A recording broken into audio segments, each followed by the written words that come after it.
Probably live on YouTube. Oh, we are live on YouTube? Okay. Oh, we're live right now. Yeah, Great. there you Okay. I, I, Not on Ross. Yeah, I've been looking forward to this for a while, Alan. It was a Great. great book, and yes, it's very interesting topic. We keep circling back to with different opinions on it, so it'll be interesting. All right, we're live everywhere now. All right, I'm gonna. Share that thing, and we'll get into it.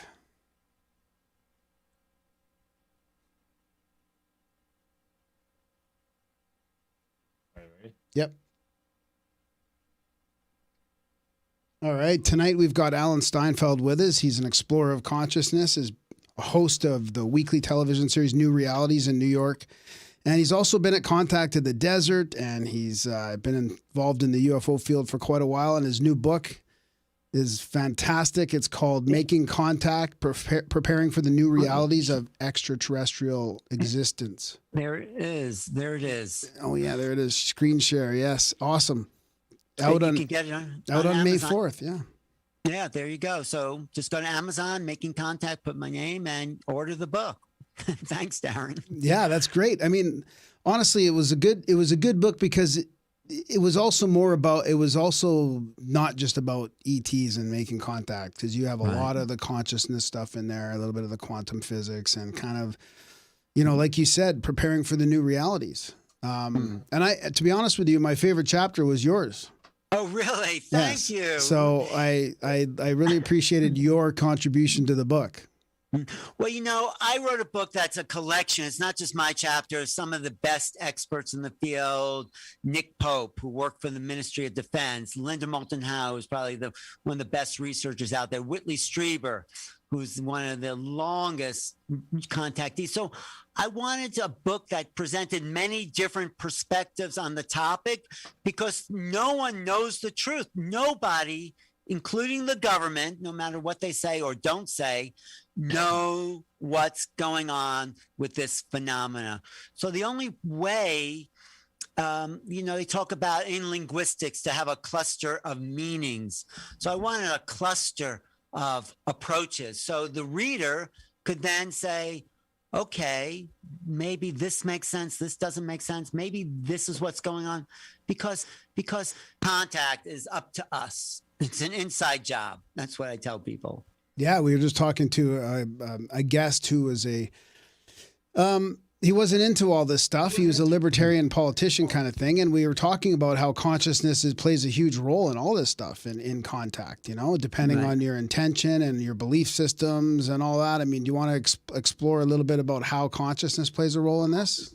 Yeah, because we even use the word consciousness, but we actually don't even know what consciousness is. Yeah. We're conscious, but are we, and we're conscious of being conscious. I think that's what separates us from the animals. Animals are conscious, but they're not, maybe some of them are, maybe dolphins and whales are, but they're not aware of awareness. Consciousness and awareness can be used interchangeably. Other people say they're slightly different. But consciousness, I talked to Deepak Chopra a lot. He's like the king of consciousness. He said, it's all there is. But consciousness is something that people say there's no plural. There's only consciousness. So my consciousness and your consciousness are aspects of the greater reality, which is consciousness. So if we're connected through this medium of consciousness, then maybe that's not limited to this planet. Maybe what's conscious and of the greater mind, let's say there's a greater mind out there that we're all connected to, like all the cells in our bodies are connected to one big organism. Maybe we're part of a bigger organism, and maybe that's not limited to Earth. Maybe we're just one organ, and maybe there's these other organs out there that make one greater consciousness, right? Yeah. So, consciousness is a very vague and fuzzy term, but something's coming into our realm, UFOs, UAPs, whatever you want to call that, to expand possibility. And when you expand possibility, so there's something from out there, wherever out there is, that seems to be visiting us and have been since 1947, Roswell for sure, but maybe hundreds or maybe thousands of years we've been visited. Maybe what Eric von Daniken called the chariot of the gods were these aliens that came and gave us religions and all that. So our story has always been connected to something beyond ourselves, but the mystery, I think, is in us as well. We are the mystery. We are part of the mystery. The mystery's out there, but the mystery actually is consciousness. How are we these thinking beings? And how do we actually understand each other with these kind of fake language symbols that I'm making a sound and you're hearing the sound and you're sort of getting into my mind by hearing these sounds and knowing what I'm intending, which is beyond the sound, right? Only based on my perception and my knowledge of what that sound is.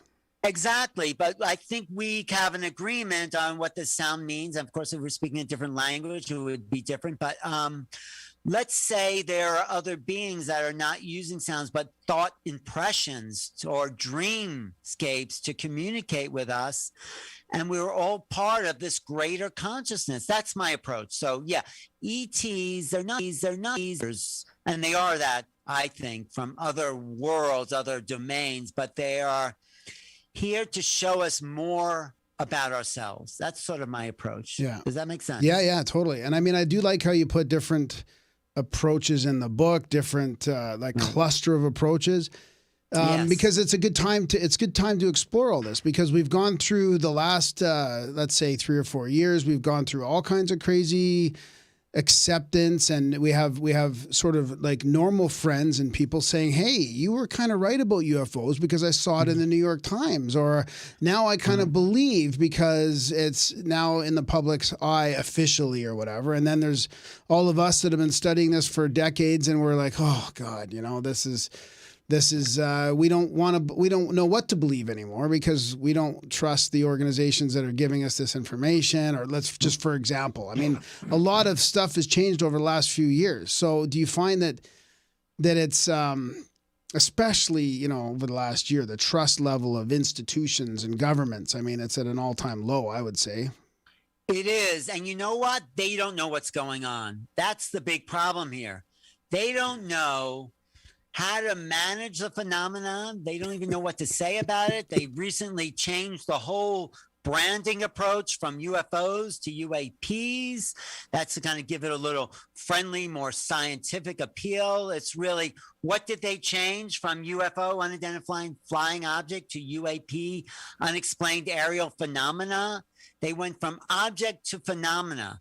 So the government's giving us a little hint that this is more than just ships in the sky. There's a phenomena happening here. And you know what?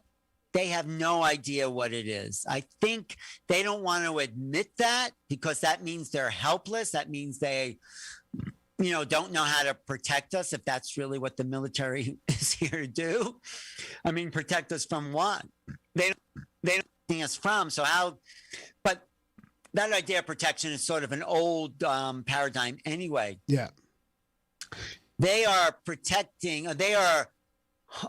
hiding the truth because nobody really knows what's going on. That is why there's 11 different essays and 12 plus George Norrie to explain it by the best people I've met in this business, if you want to call it a business, to talk about what they know after 40, 50, 60 years of investigation. What do the experts know, and what do they agree on, and what do they disagree on, right? So that's really what I point out here. And then what does the reader come away with as their own idea after reading it? And because I think if we get enough points of view whenever they show up, whoever they are, and whenever that is, there'll be less fear. Because with knowledge, we need knowledge to prepare us for the unknown. If you don't have awareness, if you don't have knowledge, then you might see something and just be freaked out. But if you say, oh, yeah, that's what someone wrote about in the book, and then maybe that's what that is, there's a lot more openness and there's less fear. Yeah, that's a good point. What was the most agreed upon thing? That's a great question. And I actually highlight that. And that's really, thank you for bringing that. That one thing is telepathy. In 10 out of the 11 essays, they say there's a form of telepathic contact that seems to be made with these beings. And that is goes back to your question about consciousness. You have to be aware of awareness in order to understand or get or receive a telepathic contact. So the guy who's had the most telepathic contact is this guy, Darryl Anka. Do you know who he is? Yeah, Bashar. Exactly. Yeah. He's been in a 38-year extraterrestrial named Bashar. So he talks about telepathy and empathy. He calls it telepathic. So and this is what I think we have to wake up to, the fact that we're telepathic. You know, we can communicate. I teach remote viewing, and it's amazing how phenomenal people right off the bat are, just saying, okay, what's the target here in this picture that I'm not showing you? I'd say 80% of the people get the target first time. Wow. Yeah. It's amazing. I find it hard. I mean, I find remote viewing very hard. And I find I've tried it a few different times, a couple different courses, and I find it hard. And I even find just to separate out the distraction in my mind compared to something that could be telepathic or downloading. Right. I mean, I feel like that's not so easy, you know? Take Lynn Buchanan's course. Lynn teaches a course called Coordinate Remote Viewing. And what I took just a quick workshop with Russell Targ, the guy who invented remote viewing from the Stanford Research Institute. And the key that he told me of remote viewing is notice what's different that's coming into your mind. So we have our usual thoughts, and then something come left field, like just an image or an impression. He says that's the signal, not the noise. The noise is what you're always thinking about. The signal is boom. And when you say I don't know where that came from, the same thing with telepathy from the aliens, or just your two of you there sitting next to each other. That come from. Sometimes it's the recycled thoughts, but sometimes you get an impression and boom. That's telepathy. That's the signal. Yeah, that's a good point. I like that. I've tried messaging Graham, and he never picks up on it. It's always my fault. Really? Well, you have to quiet your mind. You know that? You just have to sit and just try not thinking. Yeah, I totally. I can try. I've tried that for decades. Does he have to know I'm sending it? Because this was just like I was driving home and I forgot something. I just sort of like, hey, Graham, grab that. Exactly. He didn't grab it though. No, I never listened to him telepathically. Well, you should practice staring at each other in the eye. Can you do that for a show? That would be super uncomfortable. I'd start crying and stuff. I mean, it would just be very emotional if we just stared at each other in the eyes. But it's a good advice. But right there, you guys just made a contact. When you looked at Why each other. Why would you cry? you just Have you tried that with anybody? Stare. Well, I stare at everyone in the eyes when I talk to them. No, but I mean, literally staring. I can do therapy with you guys if you want to get the. Okay, that's another show. So okay, where were we? Oh, look, the chickens are interested in this. The chickens in the yard are looking in. But telepathy is something all of us, and remote viewing is an aspect of telepathy that we're all capable of doing. It seems like. Yeah, absolutely. So do you? What was my question there? Darren asked what they all agreed upon, which is fascinating. Telepathy. Yeah. Go ahead. No, but also that the UFO thing is bigger than just ships in the sky. That's something everyone's agreed upon. It's like there's something else happening here than just visitors from another planet. I don't know what that is, but there's a paranormal element. People start to have weird synchronicities. When you see a UFO, also Grant Cameron mentions this in the second essay in the book. So the first essay is Nick Pope, just talking about the hardware and government cover-up. Grant Cameron is another investigator who says, if you see a UFO, you were meant to see it. You're part of the story. So if you're part of the story, what does that mean? That we're waking up to some new realities that include the bigger picture of what it is to be human. That's sort of a bigger part. Yeah. I want to get back a little bit to the government, let's say, or the governments or whatever, not really knowing what's going on. A friend of mine just did a bunch of research, and I thought it was very appropriate for the timing of this because I wanted to ask you about it, because it's sort of about the contemporary sightings of all these orbs that are being seen. They're calling them drones or orbs, and it's in Colorado. It's in the U.S. Navy off of California. And he went back to all these different sightings, and all of them said they had red and white lights. So he's like, there's something common going on here. They've got these red and white lights. So, I mean, is there a chance that a lot of or some of this is out there for our consumption in the media now because it's a distraction away from our terrestrial technology that is being used in some countries or governments, and they want to make it about ET or... Yeah, I don't know about the drones. That may be government intel. I know what Grant Cameron says in his essay, The Theory of Wow. He says, do you really think UFOs need lights to travel across the universe to get here? Exactly. I mean, he says those lights... If to be seen. A light on, it's just for us. Yeah. It is for us. But there could be, I think the drones, I saw a drone out in South Dakota over Lakota reservation out there. I don't know what, it was just in the sky for a long time, but it didn't have the same feeling as a UFO. Like I've seen UFOs. I've seen them in New Mexico. I saw them in Arizona. I even saw one in New York City. They have a kind of weird vibe to it. The drone I saw seemed very mechanical or earthly in a sense. So I think maybe the government's trying to confuse people about what's out there, and then maybe they'll come out and say, guess what, it was all drones, and don't be afraid, go back to drinking beer and watching the ball game, which is okay, if people want to do that. So I don't know about the drones, but there's stuff like Skinwalker Ranch. Have you heard about that? Yeah. Oh yeah. Yeah. What have you heard about that? Well, I mean, just the whole portals and I mean, it also goes back to Grant. I mean, we talked to him a couple times, and Grant was talking about the government's interest in portals themselves, and the people that invested in ATIP there or the Bigelow and them. They were studying some of the phenomena. I can't remember the name of the scientific organization that they're, Well, I think portals are real, I think that, and according to Grant, of course, he says that's the big story. It's not UFOs, it's portals.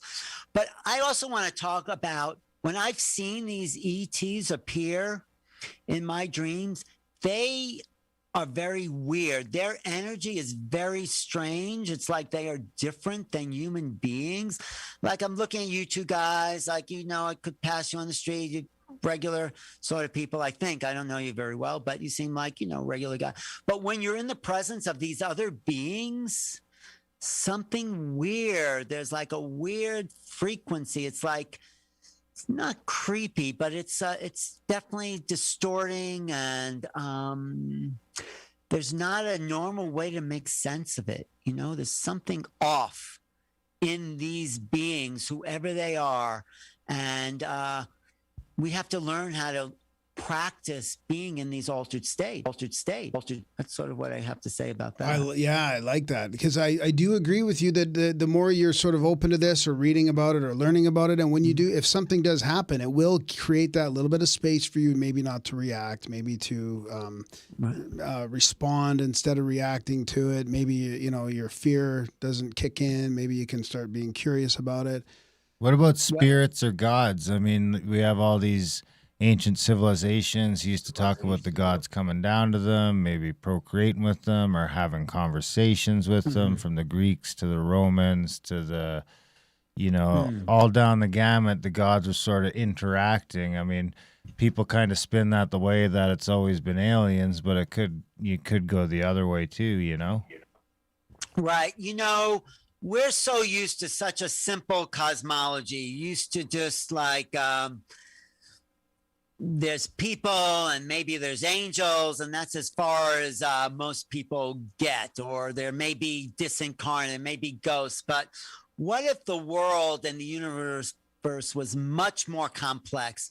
What if there were gods and aliens and ins and trolls and gnomes and invisible dimensions? I think there are. I think this is the simplest dimension there is. What you see is what you get. And there are other vibratory fields. There are some people call them ultra celestials, where they're vibrating at a really high rate. Maybe they're the ascended masters. We've been so dumbed down to think by our media and our religion, and maybe movies open us up a little more, but what we're capable of comprehending and taking in within our brain, our conceptual apparatus, is so much more vast than we've been told it is. So yeah, they may be gods, whatever that means. Maybe we are the gods. Maybe there's more to us as human beings. Maybe we're really equal to these phenomena, these entities, but we haven't been aware of that. Maybe we really do create our own reality, but nobody has told us that we can. So we have to break out of this box. And that's part of the purpose of this book, to show there's more to us. There's more to our reality. It's like we have to talk in the higher language of vibration and frequency and dream worlds. We have to go into this dreamscape. It's like if you're talking to your dog, you're not going to bark at it. You're going to talk in the language of the more evolved being. This is how these beings, through telepathy, symbols, synchronicities, downloads. So many people are getting these downloads. They don't know where they came from. Inventions and songs. Grant talks about all these songs. It's like when you open your mind, a lot of stuff can pour in. So that's the message. One of the messages of the book, just open to possibility, and let's start evolving human civilization from warlike, awful beings committing genocide and atrocities and shooting and mass shooting. I mean, just horrible things we've done to each other. So we have nothing to fear from those other beings that we haven't already done to ourselves, right? So yeah, and I like the aspect of evolving and improving and recognizing our potential. Like Caroline Corey came on the show. It was one of my favorite episodes that we did, because we went over her movie Superhuman, which was fantastic. And I mean, just people seeing that with their eyes covered. I mean, seeing without their eyesight. I mean, there's all kinds of amazing things we can do, but people just, it's not out there yet. People don't realize how much potential we have. We have to educate. We have to re-educate children about what is possible. We really do. We have to understand that we're who we've been told, like I said, like Carolyn Corey, she's the last chapter in that book, and she's the closest thing I've met to an ET. Carolyn is really an integrated being. She activated with her human potential. There's ETs here, and of course we can talk to them and exchange with them, and they already function in this superhuman way. So we have to start with the children and have them read through blindfolds and have them learn remote viewing when they're younger. And so much we have to re-educate ourselves that we're part of a bigger cosmos. It Darwinian, Newtonian science says life is an anomaly. Yeah, it's here, but how did it get? We're not the freaks of nature. We're not just spontaneously appearing from like dried mud being struck by lightning. There's another level, right? We're not freaks. We're not bastards. We're not like these strange anomalies. I think life is an emergent property of creation. Yeah. Don't you think so? Yeah, yeah, very much so. And It would seem to be the case when you can remove a bunch of ice and just have every fucking lake in North America filled with all sorts of different fish in a couple of thousand years. Right. And Gary Nolan, someone Carolyn's interviewed at the University of Las Vegas, said DNA is older than the planet Earth. He says DNA is 9 billion years old. The Earth is 4 or 5 billion. How do you explain that? Yeah. Well, I could explain it with a high-power computer simulation, maybe. you could, but where would that come from, right? Where did DNA come from? Is it everywhere? So I'm sure you guys have had some kind of experience, right? Some weird, unexplainable. Yeah, yeah, definitely. I've had a couple of them. Well, I had a UFO sighting in Israel in 1990. It was a dodecahedron shaped craft in the air, spinning with the halves spinning against itself, and the whole thing rotating on its axis. And my friends saw it twice. I saw it once in the same encounter, and I asked for it. I said, "Please come back, and it came back. Wow! Did that change? Yeah, go ahead. It did. It did. I mean, it's like I was thinking about it when you said what Grant said, that we were all meant to see something. But the people that I saw it with, it didn't change them. They just chalked it up to something crazy, too many extra beers or something. But it changed me and another guy for sure. Well, maybe that's who it was supposed to change. Yeah, maybe. And then I kind of had a Kundalini type of awakening a while back. That after the UFO, you had the Kundalini Awakening? Yeah, it was quite a ways after. I mean, I went into a bit of a slumber after the UFO for about a decade, probably. Well, when I don't know if the UFO made you go into a slumber, but it does shake up people's reality, and it does. You have to kind of re-identify with yourself with what's real, and that's part of the book. Joe Dispenza says, without knowledge, there's no insight. The book is to provide knowledge, so when you have that experience, then you could start to relate it to what's possible. Yeah. So yeah. Wait. So what's your name? What's your two names? I thought I'm Graham. Graham and Darren. Oh, you're Graham. You're Darren. Yeah. So. Darren, what about you? You have any unusual experience? I seen like a satellite fuck off in the wrong direction once when we were smoking a joint. That's good. That counts. I've had some psychedelic experiences. He had a pretty ego-busting DMT experience. A bunch of mushrooms. Those are doorways, I think the psychedelic LSD phenomenon happened, as the world was opening up, and there were these other realities to explore. So it's all good. It's all good. But I think if you ask 9 out of 10 people, they've had some unusual, anomalous, and not explained. And let's have the public conversation about that. And why keep it in the closet? Yep. Let's say, and just like psychedelics, like now the psychedelics is like looks around, and it's like, okay, this might be technology of the mind that people can act. There's a whole his name Anthony Peake, who talks about psychedelics. And did you interview him? Yeah. Well, he says the psychedelics is a realm into these UFO ET worlds. I don't know, but I think those realms are part of our dream states, actually.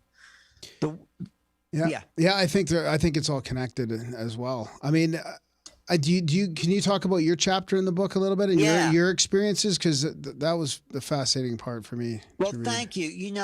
I have to say I wrote it from a kind of childlike perspective.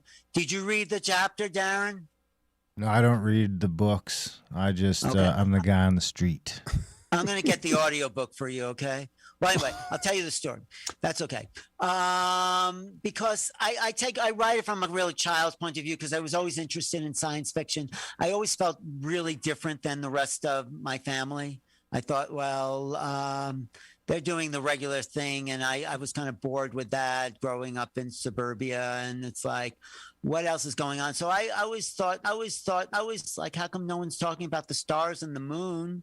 How come I'm like really fascinated with those idea, those possibilities, like, and they just looked like there had to be something else out there. Why were the stars there anyway? This is like a 6-year-old perspective.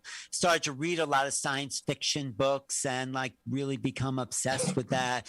And then Star Trek, the original series was on as I was growing. I had to watch every episode. But then, you know, you get into high school, you get into like, you know, emotional dramas and relationships. And like, I kind of put that all towards psychology. And it's like, okay, I want interested in the mind. And I never forgot about this science fiction realm, but you know, I think there was a 6th grade teacher who says, no, get into reality. You know, this is reality, not science fiction. And it's like, so, but I always thought something was possible. So I came to Sedona in 1987 on a cross-country trip.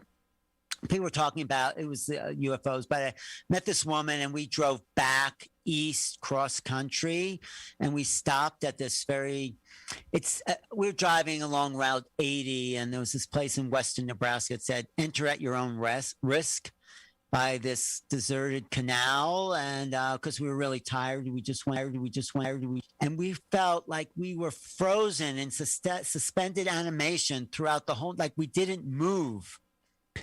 And I thought that was weird. What's really going on here? And then I had this mark on the back of my leg, this 4-pronged puncture mark. And I thought, oh, it must be a spider bite. And then when I got back to New York, I was doing a video for this choreographer who was dancing this abduction dance. And that's when I started to hear about the abduction thing. I heard about a mark on the back of the leg. And she goes, yes, that's an abduction mark. I said, really? And then it kind of freaked me out. I wasn't ready for that. I wasn't ready to really enter that realm. And I started to meet people like, I met Bud Hopkins. You know who Bud Hopkins is? Yep. And John Mack and Whitley Strieber. And there was this whole, and it still is sort of an underground scene, but people were talking about these sort of frozen time, missing time. And it's like a lot of stuff happened to me that people were talking about. But I still didn't want to believe it because it was, you know, it's great if other people tell the story, but if you have the experience, it's like, really? Is this stuff really true? And eventually I was regressed and did have this memory but you know, my regression wasn't like I remember this, because I have to say there's something traumatic about the contact experience with the grays. I think now more people are used to it and it's less traumatic. So I think I blocked out what happened because I just couldn't integrate it. It's like trauma is a way of protecting your mind from the reality you're experiencing. So I had this regression, but I wasn't remembering it, but I wasn't making it up. It was coming from an aspect of my reality. But I did see these beings that took me aboard this ship, and they kind of extracted something from me. And a couple of months after I had that experience, in a dream state, was given this little being to hold in my hand. This little, I have to say, it looked like a deer. I can't say it looked human. It didn't look alien. This was maybe a scream. Maybe that's weird. And then I just really started to dive down the rabbit hole and wanted to know everything I could about the phenomenon. I wanted to know who the experts were. I wanted to know, I mean, I must have 500 books in my apartment about the UFO experience. And so, do we need one more book there? I thought we needed this book because this puts together what everyone has said about it and makes a kind of narrative of it. So my experience was weird. It's dreamlike. It was otherworldly. It's like, it didn't happen in this level of reality, but something happened. So there's something out there that wants to be known, and we're here to know it. And I don't know what it is. And most people, the government certainly doesn't know what it is, but we are here to have a public conversation about what it is. What do you think it is, guys? I think it's it's ET. It's interdimensional. It's secret sort of breakaway civilization that are running some of these crafts as well that we don't know. It's hard to tell the difference sometimes. I think it's sort of all of the above. I mean, yeah. But you know what? I think it's connected to quantum physics. You know about quantum physics? Well, as much as I can. No, I don't. Right. It's hard to wrap your head around a little bit. I know. If you know, I think there's a equation between consciousness, ETs or UFOs and quantum, because it all deals with the observer, right? Yeah. The observer effect. And I think there's something that's very abstract about the UFO phenomenon. I think there's something that's subjective. I think there's something that can't be known in the way we know reality. I quote John Mack in my book. You know who John Mack is? Yep.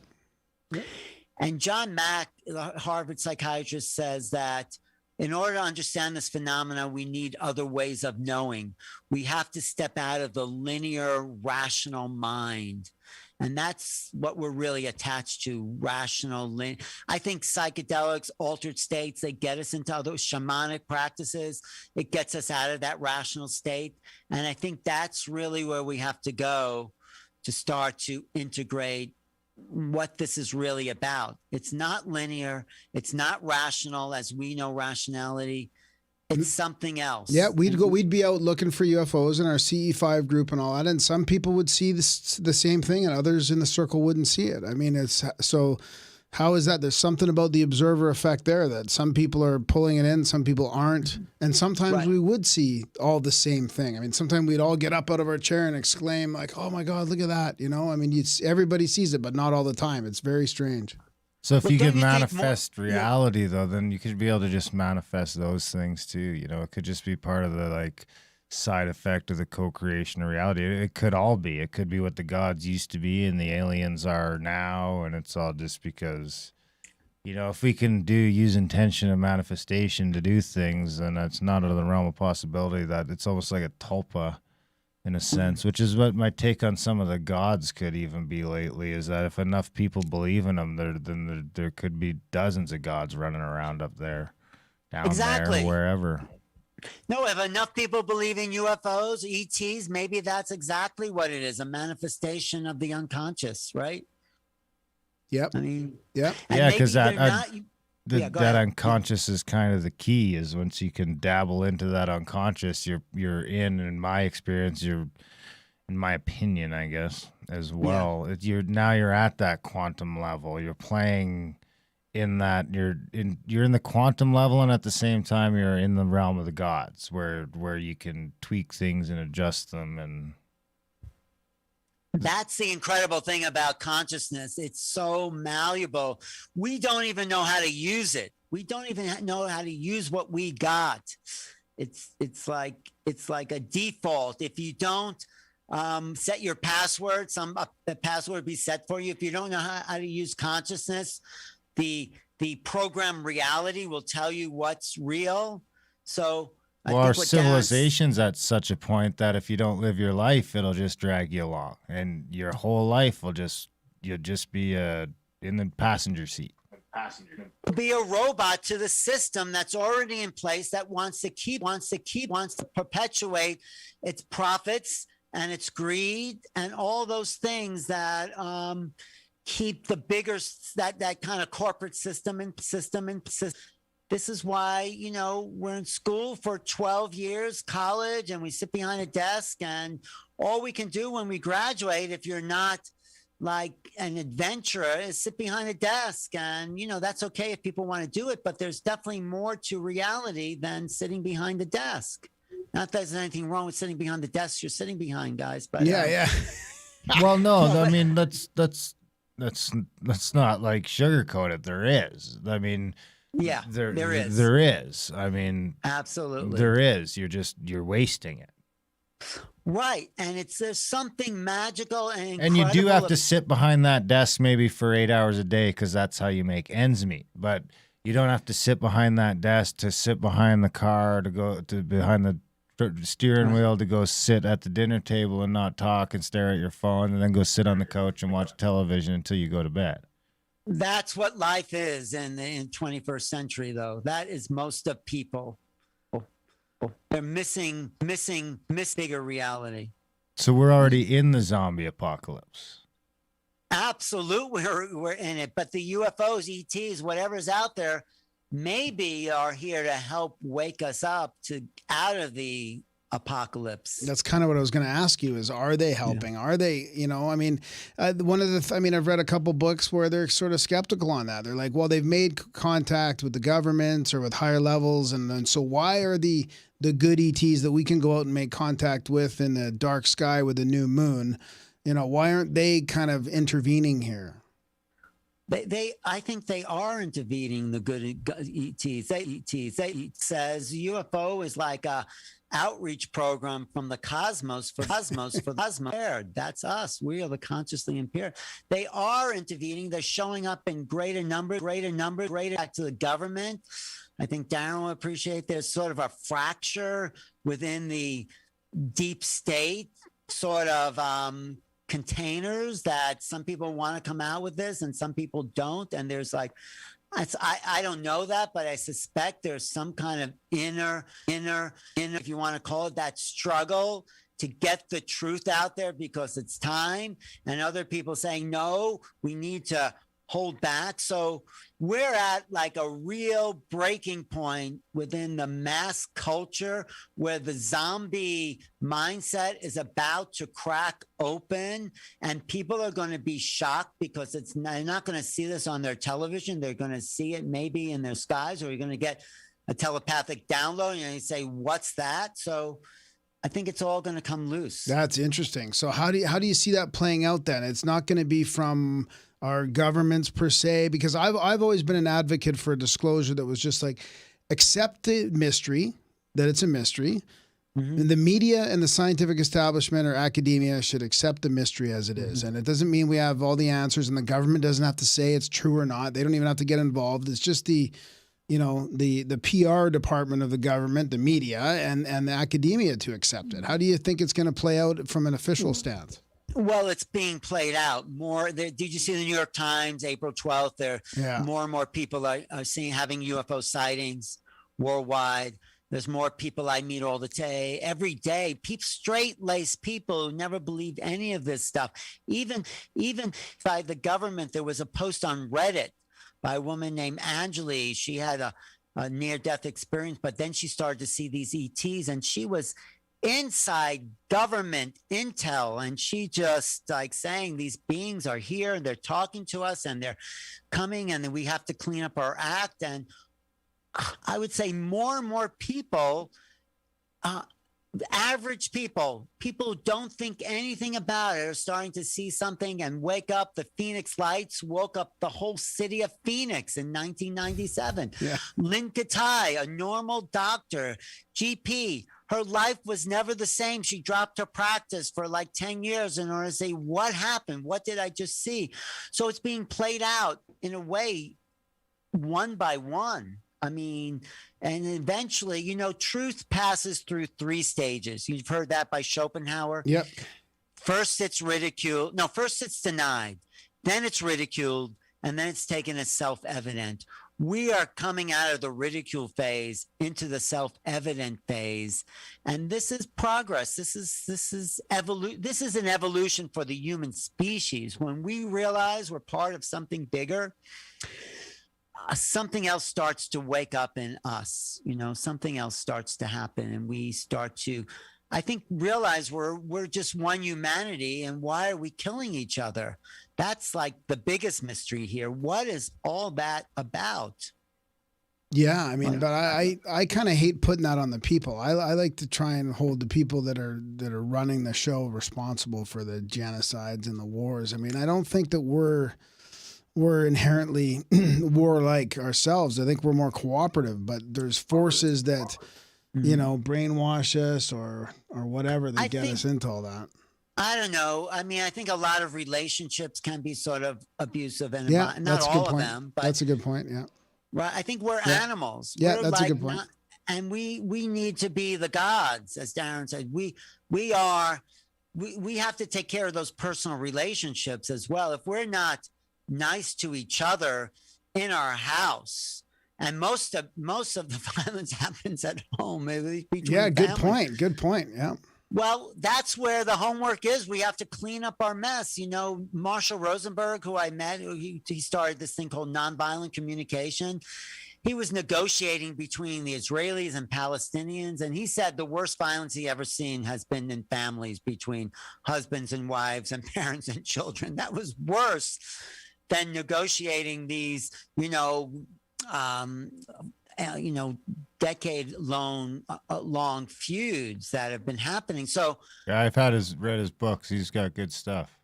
yeah, so we have to clean up who we are. The great masters talk about being impeccable. If we can be impeccable with the earth, with not dropping garbage, with each other, with ourselves, With our word. With our word. Yes. Thank you for that.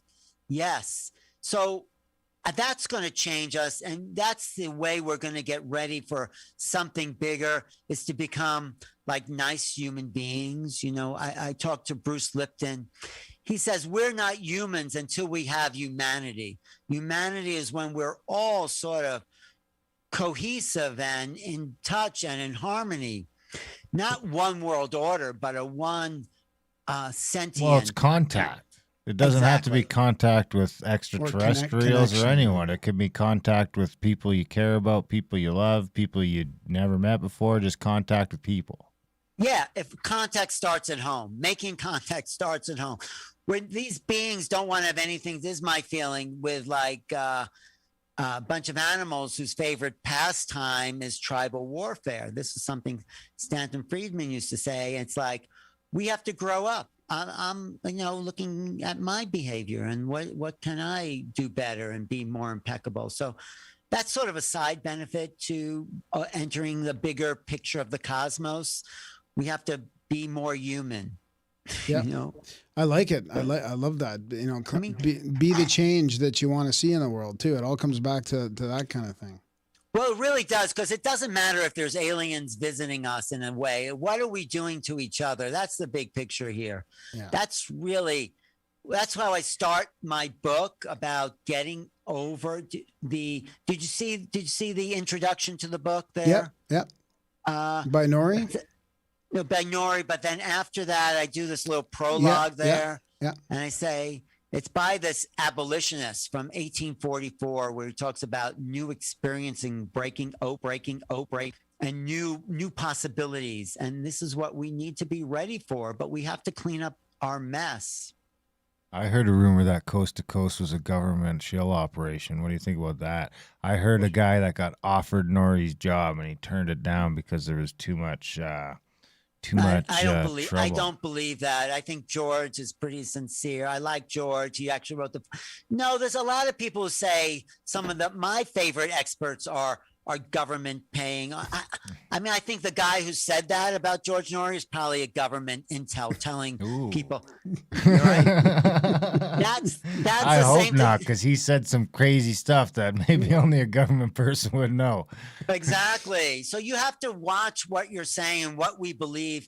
I think not to offend anyone, but I think all those people that believe in the flat earth, that's just to make people look ridiculous. I think that started from the intel to make this, if you believe flat earth and believe UFOs, it all looks just silly, So we have to really be careful with what we believe, what we hear, who's saying it. And, I tried to get the people I feel had the most integrity in this book, who really did the hard work and put it out there, and who I think are saying what's true. There's something going on here, and we're part of it, and we have to wake up to the bigger picture of reality. Yep, I love it.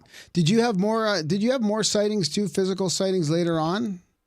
Yeah, I did. I was in New York City with this guy who calls himself a sort of ET, and he says he gets messages from them. It's like, yeah, right. I don't think so. But he goes, they're here.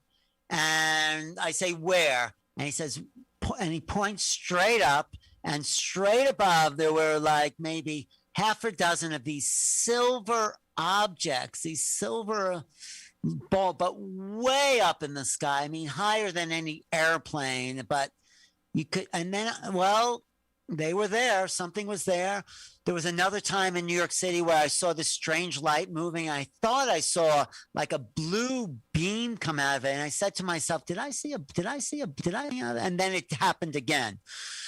So, and then I've had dream contact, and Grant Cameron says a lot of stuff happens in dreams. And I mentioned two of the most famous rock and roll songs that talk about ETs and dreams. You know, the John Lennon Dream Number 9 on his Walls and Bridges album. Mind Games. One of those. He had seen a UFO, and then he wrote this song called Dream Number 9. And after the gold rush, Neil Young wrote, you know, I had a dream. I saw the silver spaceship flying in the yellow haze of the sun. So these things in dreamscapes are more real for people, because that's really the reality, I think, of the ETs. They're more dreamlike, but they're not dreams. They're just altered states of consciousness. Do you work with your dreams at all? Like, do you lucid dream? Are you a regular? Can you do that? Do you have any tips for people? I do. When I went to see the Aborigines, I went to Australia, not to understand this, but to do a sort of documentary about them. But Dreamtime to them is their religion, and they don't have like these external worships. And they told me how you do Dreamtime is that you watch your mind. Other people have said this too. You watch your mind as you're falling asleep, and it's sort of like remote viewing. You start doing, watch, hear the voices, see the images, and you start to see the things that just appear in your mind from nowhere. And then you're in the dream time, and they get messages from the Great Spirit, whatever they call that in that state. So it's being aware as you fall asleep and watching what your mind does as it's sleeping. It's being lucid in the dream, but you can do it as you're entering the dream time state. So you are, you're getting tired, aware. So don't lose the awareness as the dream state unfolds. I mean, somebody says we're actually always dreaming, but our conscious mind makes such a loud noise, but that we don't notice it. I think that's true. I think, sometimes you get deja vu that just kind of flips into these dream realities, and these are always dreaming. You notice a dream never just says this is the beginning of a dream. It's like that movie that came out. What was it called? Where they Inception entered the dream? or whatever. Yeah, exactly. Yeah. They always enter the dream in progress.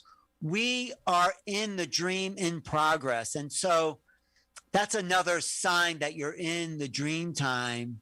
And when you're in the dream time, these other beings do appear. And then when you're really practiced in dream time, you can start to lift out of your body. And I do think that's a real practice where you can feel, I felt myself going through a wall. You feel the density of the wall or the ceiling. I've never seen other beings in that lucid out of body state, but I have seen them in the dream time. And it takes practice. This is what we're not taught, the practice of human consciousness. Exactly. We're just numbed out and distracted.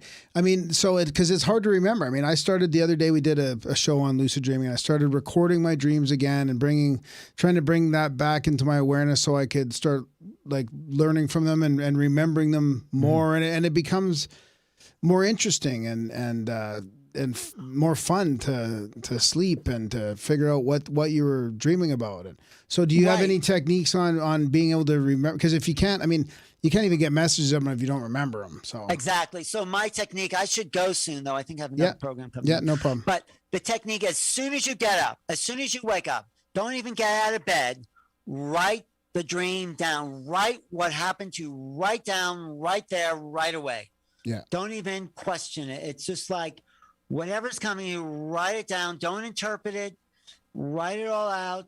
And then you'll start to enter the lucid state. Oh, I think I'm entering it now on my screen. It looks kind of lucid. I'm like, Yeah, you look like Obi-Wan on the. Yeah, I think I am. I'm entering a lucid state. Thank you, guys. This has been fun. Yeah, thanks a lot. Yeah, we'll put your show notes, or we'll put the book in the show notes, and yeah, thanks for look for Making Contact on Amazon. Yeah, right on, buddy. Yeah, this has been a blast. Okay, Gray, I'm starting to disappear. Okay, thanks, buddy. Guys. Okay, bye. Aaron, Graham, thanks for doing what you're doing. Awesome. See you guys soon. And don't forget to start making contact. That's right. We will. Okay. Get it on Amazon. Out. Be with you. See you. Bye. See ya. Okay. Ciao. Ciao. Thanks, guys. And that was a chat with Alan Steinfeld. What'd you think, buddy? Oh, yeah, that was quite the ride. Yeah, I like it. I think you resonated with that more than you probably thought. I mean, I was thinking about you when I read the book because he had this sci-fi love for sci-fi, and I thought, Darren, he loves the sci-fi. He's listening to all these books. He'd be into all this. He'd be into making contact. Think so? I think you're going to come around. Because when guys like him, when they put together these books with all these people that have been looking at this for decades. I mean, they've been researching it for decades. They've been making contact for decades. There's something there. They're downloading, they're channeling, they're making contact. They're, I don't feel the need to get tied up in it, honestly. Yeah. I just feel like it would be a distraction. Yeah. Honestly, in some ways. Yeah. No, I get that. I'm not ruling it out. No. I get that. I just feel like I have a direct conduit. Yeah. No, and I appreciate that. But I just feel like from your interest in a sci-fi perspective, if you experience something that would enable you to just I think there's a chance that all that sci-fi could be causing the problem. Yeah. All those, exactly. Like that's my... Yeah, that could be what they're... I mean, we've heard about these authors. They start tulpaing their characters, and they're writing these stories, and the stories are coming true, or they're actually like creating it as they go along. I mean, maybe that's what you're saying, right? The sci-fi like maybe the people came before the gods. Yeah, my dad always used to say, if you can imagine it, it can happen. The chicken. I'm 100% a believer in that. Yeah. I mean, that's the thing that like 99% of people don't get is that if you can, and it really is that thing. You can do whatever you want. You can be whatever you want to be. It's not gonna be easy, but you can get there if you want to get there. Yeah. So there's. The people, it's like the chicken and the egg. With the people came before the gods, and the gods don't exist until they get worshipped. So in that sense, the gods are dependent on your belief to exist. Yeah. Which could be the same with aliens. Yeah. Which is scary, and from a technological aspect, because of we talked about the zombie apocalypse. I mean, they're manifesting gods of, AI or whatever. That's funny. That's kind of like what American Gods talks about. The book talks about. Yeah, I was just in the middle. I was reading that when you were. I saw you post about it, and I was like, I'm gonna, because I had it in my library. I'm like, I'm gonna start listening to it now, and I had to put it off for a bit to go for the show, books for the show like this one and stuff. But it sounded pretty. It started off pretty cool. Yeah, it's pretty cool. It's a good one. But it gets into the AI stuff, or? Well, it talks about those being the new gods, internet. Wow. More internet and TV and stuff like that. But who knows? I mean, Tulpa, Bigfoot. There's no Bigfoot, though, so maybe it doesn't work. Or Godzilla. Oh, my God. I think we'd have Tulpa to Godzilla by now. The Titans are real, dude. Godzilla. I mean, they just call these things Titans, but Titans have been around for thousands of years. Like That's Pacific the big legend. Rim style? Yeah, they call them Titans, but I mean... there's legends of Titans. Dave Matheson would say that's just the stars, buddy. Yeah, exactly. Big thanks to Alan for coming on the show. Big thanks to you guys for listening. Even bigger thanks if you're one of the few people, the 1 in 100, decides to support this podcast. It is comes off as a free show because there's like 500 episodes there for free, but it's technically a value for value show. If you listen to it, you like it, decide what it's worth to you. 10 cents or so, 50 cents a show, $1, $2, we really $3, can't do price of a coffee. Yeah. We can't do none of it without you. We just had to buy a new mixer. There's another few $100. It's always something breaking or needs growing or replacing. grimerica.ca/support. If you sign up for monthly, keep supporting what we're doing over here. If you like it, if you think it's valuable, grimerica.ca/support. Sign up for monthly if you can. Do a one-time donation, whatever floats your boat. Head over to contact@thecabin.com if you want to get on some contact. If you want to get some contact in, few events coming up. We just did the Utah event, heading down to Washington to meet up with Randall Carlson and the boys here in a couple of days. And then we got new events coming up. So we got Contact at the Canyons coming up next April 2022. There's only a couple spots left for that already. We got Magic on the Mountain in Arizona coming up February 10th to 13th in Pine Top, Arizona. Check that out. Contact@thecabin.com/magic. That one's with Joe Roop, Owen Hunt, Brandon Powell. Yep. And then, of course, the other one's Dave Matheson and Brandon Powell, the one in April.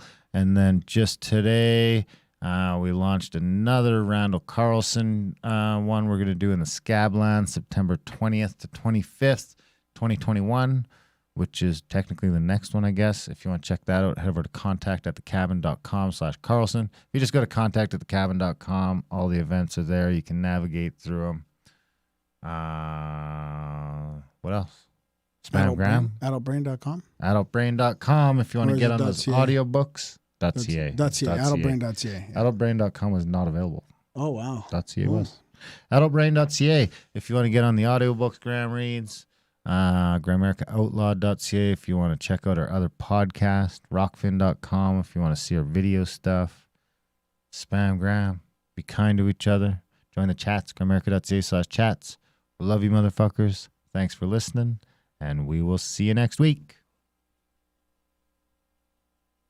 Shout out to the live people. Thank you. Yes, absolutely. Like Shell and Jasper, like single-handedly support the live stream.